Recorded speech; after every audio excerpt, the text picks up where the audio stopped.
غزوہ احد کا موقع ہے، اور یہ آپ اگر جو ماشاءاللہ مدینے گئے ہیں، اللہ کرے کہ جلدی جلدی پھر ہم مدینے شریف جائیں، بار بار جائیں۔ آپ نے جب جبل احد دیکھا ہے، وہ مسجد نبوی شریف سے کافی دور ہے، اس ٹائم وہ سٹی سے باہر تھا، شہر مدینہ اتنا ہی تھا جتنی اب مسجد نبوی شریف ہے۔ اب احد میں لڑائی ہو رہی ہے، عورتیں مدینے میں ہیں، باقی لوگ وہاں پر جنگ ہو رہی تھی، غزوہ احد ہو رہا ہے۔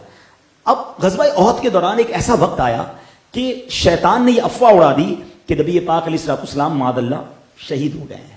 اچھا، جب وہاں یہ افواہ پھیلی تو بہت سارے صحابہ دل برداشتہ ہو گئے کہ جن کے لیے لڑتے تھے وہی نہ رہے، اب ان کی کیفیت الگ ڈاؤن ہو گئی۔ اور یہاں مدینے میں خبر پہنچی تو ایک بوڑھی خاتون وہ دوڑنا شروع ہوئی۔ اب ذرا امیجن، تھوڑا نقشہ بناؤ کہ مسجد نبوی شریف سے کوئی دوڑتا ہوا احد کی طرف جا رہا ہے، یہ دوڑنا شروع ہوئی۔ راستے میں ایک شخص ملا، کہاں جا رہی ہو؟ یہ بتاؤ نبی پاک خیریت سے؟ کہ تمہیں معلوم ہے کہ تمہارے بھائی شہید ہو گئے ہیں؟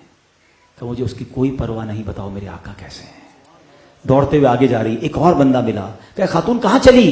کہ میرے آقا کا دیدار کرنا ہے۔ کہ تمہیں معلوم ہے تمہارے والد شہید ہو گئے ہیں؟ کہ مجھے اس کی کوئی پرواہ نہیں، بتاؤ میرے آقا کیسے ہیں؟ اور تھوڑا آگے گئی تو کسی نے کہا تمہیں معلوم ہے تمہارے شوہر بھی شہید ہو گئے ہیں؟ کہ مجھے کوئی پرواہ نہیں، بتاؤ میرے آقا کیسے ہیں؟ احد پر پہنچتی ہیں، صحابہ کرام نبی پاک کے پاس لے جاتے ہیں، نبی پاک کا دیدار کر کے وہ صحابیہ کہتی ہیں کل مصیبت بعدک جلل، حضور آپ سلامت ہیں تو پھر ساری مصیبتیں ہیج ہیں، آپ سلامت ہیں تو پھر مجھے کوئی فکر نہیں ہے۔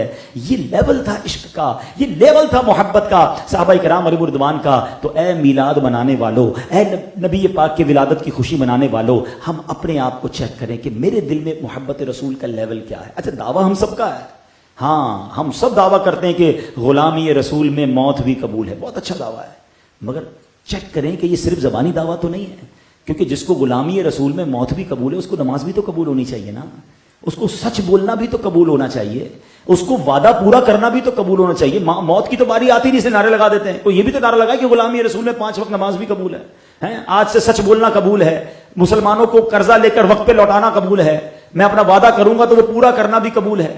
پیارے آقا کی سیرت پر کون عمل کرے گا؟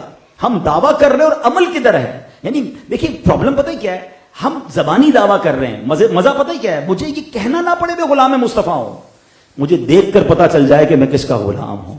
شاعر کہتا ہے نا، فنا اتنا تو ہو جاؤں میں تیری ذات عالی میں، فنا اتنا تو ہو جاؤں میں تیری ذات عالی میں، جو مجھ کو دیکھ لے اس کو تیرا دیدار ہو جائے۔